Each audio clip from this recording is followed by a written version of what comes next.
Welcome to another beautiful episode of R1P College Football Kickoff. It's just me, Leverett KT, today.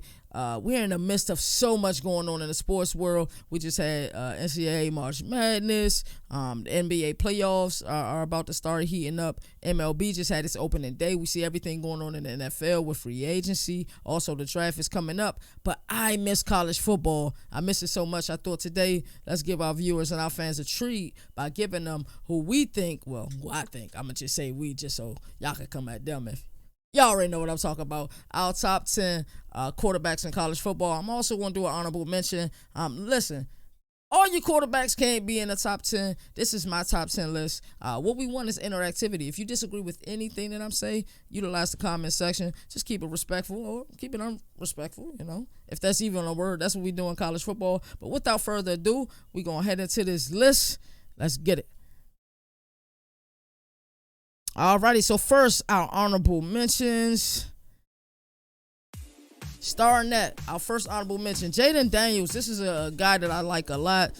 He had a very up and down season last season, mostly down, but he just recently transferred to LSU. I think he's going to be able to do wonders there with Brian Kelly. It's interesting to really see how they utilized him, but his last year's stats weren't too good. He had 10 touchdowns, 10 interceptions, had 2,300 yards, and he had like 10 touchdowns, 10 interceptions. So overall, wasn't a great season for Jayden Daniels, but sometimes it's interesting how a new location can really help a quarterback. We see like transfer portal is really taking off. Oh my God, that was a dot that he just threw. But yeah, I just want to really see how Brian Kelly can mold him, how he can grow in that system, and hopefully we'll see his redemption. That's what I love to see personally. Alrighty, coming in with our next honorable mention. This is a quarterback that I enjoyed last season after Dylan Gabriel got injured. I just couldn't get enough of watching KJ Jefferson. It'll be interesting to see also how they utilize Malik Hornsby this year. A lot of people think he's a gadget player. I think he'll be able to get it done from the pocket, but he's not going to get KJ Jefferson for his starting spot. But KJ Jefferson was pretty successful last season. He threw 21 touchdowns, only threw 4 interceptions, and had roughly 76 yards. He can get it down on the ground, and he's physical. He doesn't shy away from contact. He will definitely run into a defender. Hopefully, if he makes it to the next level, he'll be able to learn to slide a little bit more. But Arkansas got some big things coming. I like what I seen out of Arkansas last year. It was just so difficult to continue to play at a high level in the SEC. Coming up with our next honorable mention, this was going to get me a lot of trouble. Brennan Armstrong, but because of this list, but also because of my location. A Virginia quarterback didn't make it into the top 10 on this list. That's how y'all know I'm keeping it real. But yeah, Brennan Armstrong had a fantastic season last year. He had 31 touchdowns, 10 interceptions, threw for over almost 4,500 yards. He's a game player. That's all he is. And when you think about the ACC in totality, it has been Clemson's conference for so long. But we've seen the emergence of Pitt last year. We've seen the emergence of North Carolina over the last few years. So it'll be interesting to see the makeup of the ACC. I don't think teams really fear ACC teams. Coming up with our last honorable mention, this kid is a ball player. We got Will Rogers from Mississippi State, 36 touchdowns. He had 9 interceptions, threw for over 4,700 yards.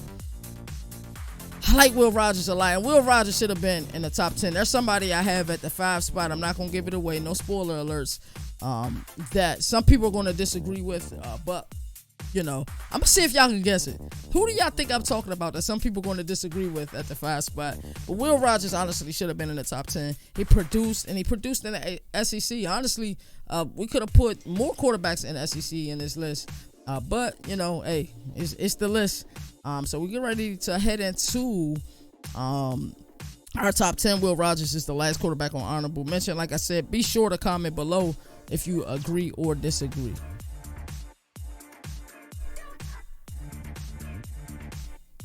That was a dot. Jesus, that was a dot. Alrighty. Coming in at number 10, it's our boy Tanner Mordecai from SMU. Bro can make all the throws. And pretty much, I expect SMU to be pretty dominant in the AAC this year. Last season, Tanner Mordecai had 39 touchdowns, 12 interceptions, threw for 3,600 yards. And let's see if they can beat up Big Bro. Cincinnati has been Big Bro in the AAC. Let's see if SMU can get him a run for their money. Tanner Mordecai is must-see TV. Trust me, if you want to see a high-power offense, tune into SMU and also tune into AAC football. I'm a big advocate for AAC football. I feel like it's a conference that is slept on, just like our recruiting analyst, L. Cool Brad, vouches for the MAC and what they do. Shout out CMU, but look at that. Beautiful. When you can pass the rock like that, even a pitch can get them going. Coming in at number 9, we have Malik Cunningham, the dual threat quarterback at Louisville. Once again, like I said earlier, the ACC is for the taking. It depends what team is going to take it. The only thing I'm worried about the ACC is will DJU at Clemson emerge? Will Cade Klubnik get the start? And will Clemson continue their dominance? But a team like Louisville can definitely come in, get some victories, and you can see them shocking teams at the end of the year. But Malik Cunningham had 19 touchdowns, 6 interceptions last year. Threw for a little south of 3,000 yards. I like Malik Cunningham a lot, and it's sad that a lot of people don't know about him because all of these quarterbacks we got coming in the upcoming draft. But he's gonna be one of the names that you see. You just gonna keep hearing Malik Cunningham. You like, where the hell is he coming from? So that's definitely gonna be one of the names you hear. Coming up at number 8, we got Sam Hartman, the quarterback from Wake Forest. The Demon Deacons took a lot of people by surprise in the ACC last year. And Sam Hartman, I think I had him in one of my Heisman lists. I can't remember. I'm gonna definitely have to play back the video, but I believe it may have been like week 10. I think me and Jalen a lot of times like to do a top 5 Heisman list each week, and I believe one of those weeks I had Sam Hartman in it last season. Sam Hartman threw for 39 touchdowns, 14 interceptions, over 4,200 yards. He's a good player in a conference that's struggling right now, so I expect him to get going. Only thing is, we got a lot of tape on him now. And Wake Forest struggled towards the end of the season as well. So we got to see how well Sam Hartman will be playing next year. Coming in at number 7, Grayson McCall. It really feels like he's just been a fixture at Coastal Carolina. It seems like he's been there for years. When we see that turf, we know that Grayson McCall is about to do work. Grayson McCall threw for 27 touchdowns, 3 interceptions last season with 2,873 yards. He had a QBR of 81.5. I believe that was like 10th in the nation. And over his career, he's thrown 54 touchdowns, 6 interceptions. You heard me correctly. 54 touchdowns, 6 interceptions. Grayson McCall is that dude.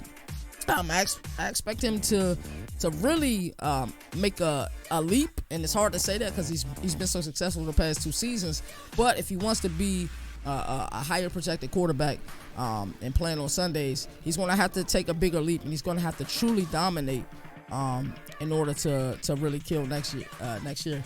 Coming in at number 6, we got my boy Dylan Gabriel.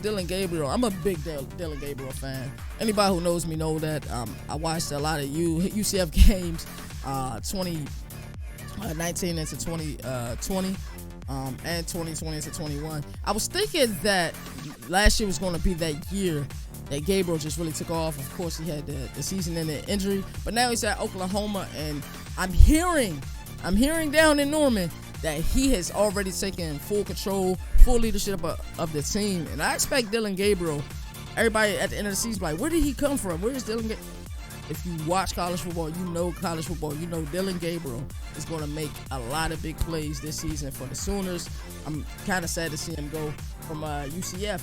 Coming in at number 5. This is the pick that's going to piss a lot of people off. But Spencer Rattler is a damn good quarterback. I repeat, Spencer Rattler is a damn good quarterback. If you disagree with me, we will agree to disagree because I won't say anything other than that. So everybody probably believes that Spencer Rattler had a bad season last year, which it was enough to get him benched, right? He's in South Carolina now. He had 11 touchdowns, 5 interceptions. He completed 75% of his passes. Completed 75% of his passes. He was a little passive last season. I think coming into last season, he was either 1 or 2 on ESPN's rankings as it pertains to quarterback. I believe Sam Howell came in as the number 1 quarterback. He had some struggles, but Spencer Rattler, even in a tough SEC, is going to figure it out. And y'all forgot about Dre. That's all I'm going to say about Spencer Rattler. Coming in at 4, we got the legend, Jake Haener at Fresno State. If you have not seen Jake Haener play at Fresno State and you're wondering who in the hell is this guy, why is he at number 4, watch the tape. That's all I gotta say. Watch the tape. Jake Haener is that dude. If he was playing in any other conference, we all would be talking about Jake Haener. Like he may be even like top 2, top 3 quarterback coming in this season. Last season, Jake Haener threw for 33 touchdowns, 9 interceptions, 4,000 yards. Mr. Consistent. When you face Fresno, you know what they're going to do. They're going to throw the rock. And Jake Haener, like I said, is really that dude. Look at this throw. A dot. That is an absolute dot. Alrighty, top 3 coming in at 3. Who y'all think we got at 3? Who do y'all think we got at 3? It should be an easy one. Of course, we got Caleb Williams, a former Oklahoma quarterback who is now playing, and it never rains in Southern California. He's playing at USC, and guess who else he brought along with him from Oklahoma? He brought the old ball coach, the Ghost Whisperer, as well as wide receiver Mario Williams. I'm expecting Caleb Williams to put on a show every game.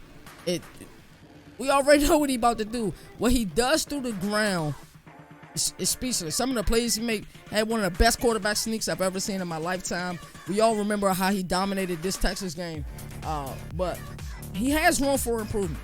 I think a lot of people know he has room for improvement, especially from the pocket. You can't win the game on every play. I think Caleb Williams has to learn that, and he should learn that, especially in his sophomore season. So I have him as my number 3 quarterback. Coming in at number 2, this may surprise a lot of people. I got Bryce Young at number 2. I'm sorry, Roll Tide fans. I know y'all like, man, we just lost the national championship. All we wanted to see was Bryce Young at number 1. I apologize. Y'all know who's at number 1 now that Bryce Young isn't at number 1. But Bryce Young, Heisman Trophy winner, you would think should be the number 1 quarterback in any top 10 list. He had 47 touchdowns last season, threw 7 interceptions, had over 4,800 yards. He was second in the nation in yardage, if I'm not mistaken. He's a ball player. He's a damn good quarterback. He definitely will be playing on Sundays, and we already know what he can do. But there is one guy, and one guy only, who I can have on this list that can beat Bryce Young. And it's just, look at that pass. Jameson Williamson got Jets. Whew, that is beautiful. But like I said, it's only one guy on this list I can have ahead of Bryce Young. And it's that kid that plays at, who y'all think he played for? Who do y'all think he played for? It's that kid who wears the number 7 jersey for Ohio State. CJ Stroud is the number 1 quarterback on this list. And I know a lot of people are going to have, I think the top 2 shouldn't be argued, CJ Stroud and Bryce Young. And it's kind of like a taster's choice on who you prefer, if it's CJ Stroud or if it's Bryce Young. But I got CJ Stroud. He had 44 total touchdowns last year, threw for 6 interceptions, had over 4,400 yards passing, and it had a 91.6 QBR. That led the nation. There's QBR isn't the most trustworthy analytical stat, but when you score that highly with a QBR, it's something to say. So like I said, CJ Stroud, number 1 quarterback on this list. I want y'all to know, what did y'all like about this top 10? What did y'all dislike about this top 10? Like I said, please make sure y'all comment, follow, subscribe, follow us on all of our social media. I'm your boy Leverett KT. This has been a true blessing. Look at that dot. It's been a true blessing doing this show. Like I said, hopefully we can get the other skill positions, and I'll have our host Moon Vibes and Jayla Wilson incorporated on this. Thank you all for tuning in. Have a blessed one.